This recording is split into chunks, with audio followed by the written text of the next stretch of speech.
नमस्कार, मैं हूं शीनम शर्मा। भारतीय राजनीति के वो चेहरे जिनकी विमान हादसों में थम गई जिंदगी। अजित पवार से पहले इन नेताओं की भी विमान हादसों में जान जा चुकी है। मैं इस वीडियो में सिलसिलेवार तरीके से आपको बताऊंगी कि कब कब ये हादसे हुए हैं और किन किन नेताओं के साथ हादसे हुए। भारतीय राजनीति में कई बड़े नेताओं की जान जा चुकी है विमान और हेलीकॉप्टर हादसों में, जिन्होंने सत्ता में जिम्मेदारी अपनी निभाई है और हवाई यात्रों से जुड़े गंभीर सुरक्षा जोखिमों को उजागर किया है। भारतीय राजनीति में खतरा सिर्फ सड़क या फिर मंच तक सीमित नहीं रहा है, कई बार आसमान में भी नेताओं की जान पर बन आई है। चुनावी दौरे, अचानक से यात्राएं और समय की कमी के कारण नेताओं को हवाई सफर करना पड़ा, लेकिन कुछ सफर ऐसे रहे जो मंजिल तक पहुंचने से पहले ही खत्म हो गए। विमान और हेलीकॉप्टर हादसों में जान गंवाने वाले नेताओं की घटनाएं बताती हैं कि सत्ता के साथ जोखिम भी हमेशा जुड़ा रहता है।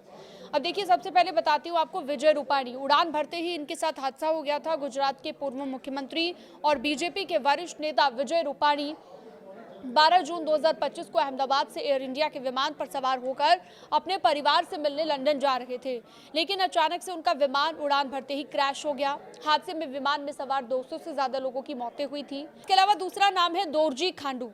अचानक से इनका विमान लापता हो गया था। अरुणाचल प्रदेश के तत्कालीन मुख्यमंत्री दोरजी खांडू का निधन साल 2011 में हुआ था एक विमान हादसे के दौरान।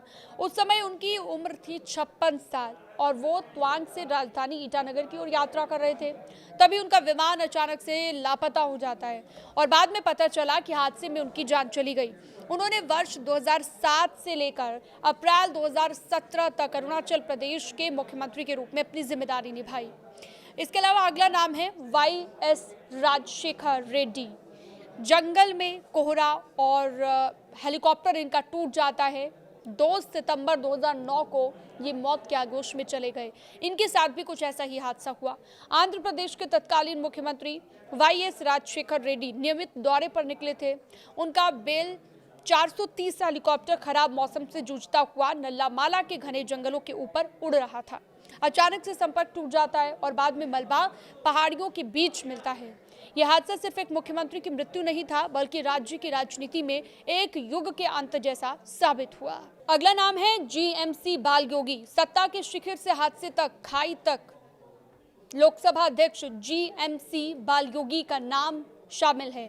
भारतीय संसदीय इतिहास में सम्मान से इनका नाम लिया जाता है। 3 मार्च 2002 को आंध्र प्रदेश में उनका हेलीकॉप्टर एक नियमित यात्रा पर था।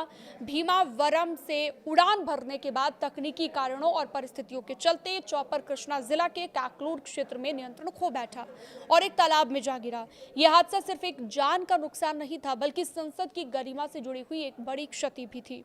माधवराव सिंधिया, इनके साथ भी कुछ ऐसा हादसा हुआ था खराब मौसम की वजह से और इनका सपना टूट गया। 30 सितंबर 2001 की सुबह को कांग्रेस के दिग्गज नेता माधवराव सिंधिया एक राजनीतिक कार्यक्रम के लिए उड़ान भर रहे थे, यानी कि निकल रहे थे, और इतने में खुद नागरिक उड्डयन मंत्री रह चुके सिंधिया जिस निजी छोटे विमान में सवार थे, वो उत्तर प्रदेश के मैनपुरी क्षेत्र के पास मौसम की मार का शिकार हो गया। घने बादल, सीमित दृश्यता ने उड़ान को जानलेवा बना दिया। विमान दुर्घटनाग्रस्त हुआ और देश ने एक ऐसा नेता खो दिया जो आधुनिक सोच और राजघराने की विरासत दोनों का प्रतिनिधि था। अगला नाम है संजय गांधी का। संजय गांधी के साथ भी कुछ ऐसा ही हुआ था। दरअसल जुनून जो उनकी जान ले बैठा। 23 जून को 1980 का दिन भारतीय राजनीति के लिए सबसे चौंकाने वाला साबित हुआ। प्रधानमंत्री इंदिरा गांधी के पुत्र संजय गांधी को उड़ान का शौक था। दिल्ली के सफदरजंग एयरपोर्ट के पास एक हल्के विमान में हवाई करतब दिखाते वक्त संतुलन बिगड़ गया और कुछ ही पलों में विमान जमीन से टकरा गया। युवा, प्रभावशाली और विवादों से घिरे संजय गांधी की मौत ने देश को हिलाकर रख दिया था और सत्ता के गलियारों में गहरा सन्नाटा पसर गया था। अगला नाम है बलवंत राय मेहता का। इनके साथ भी कुछ ऐसा हुआ था। विमान हादसा हुआ जिसमें जान गंवाने वाले पहले बड़े राजनेता ये थे। गुजरात के ही एक अन्य पूर्व सीएम बलवंत राय मेहता का निधन विमान में हुआ था। उन्होंने 1963 से 1965 के बीच गुजरात के मुख्यमंत्री के रूप में अपनी अहम भूमिका निभाई थी। भारत पाक युद्ध के दौर में वो कच्छ के रण में हालातों का जायजा लेने के लिए हवाई यात्रा पर निकले थे और उसी दौरान उनके विमान को पाकिस्तान की ओर से निशाना बनाया गया और वो दुर्घटनाग्रस्त हो गया। हर हादसा एक चेतावनी है, ये बताता है। इन नेताओं की मौत ये बताती है। इन दुर्घटनाओं ने बार बार ये सवाल खड़ा किया है कि वीआईपी उड़ानों की सुरक्षा कितनी पुख्ता है। मौसम की अनदेखी, तकनीकी सीमाएं और समय का दबाव, ये तीनों मिलकर कई बार जानलेवा साबित हो चुके हैं। सत्ता के शीर्ष पर बैठे लोग भी प्रकृति और तकनीक के आगे असहाय हो सकते हैं। इन हादसों ने यही सिखाया है।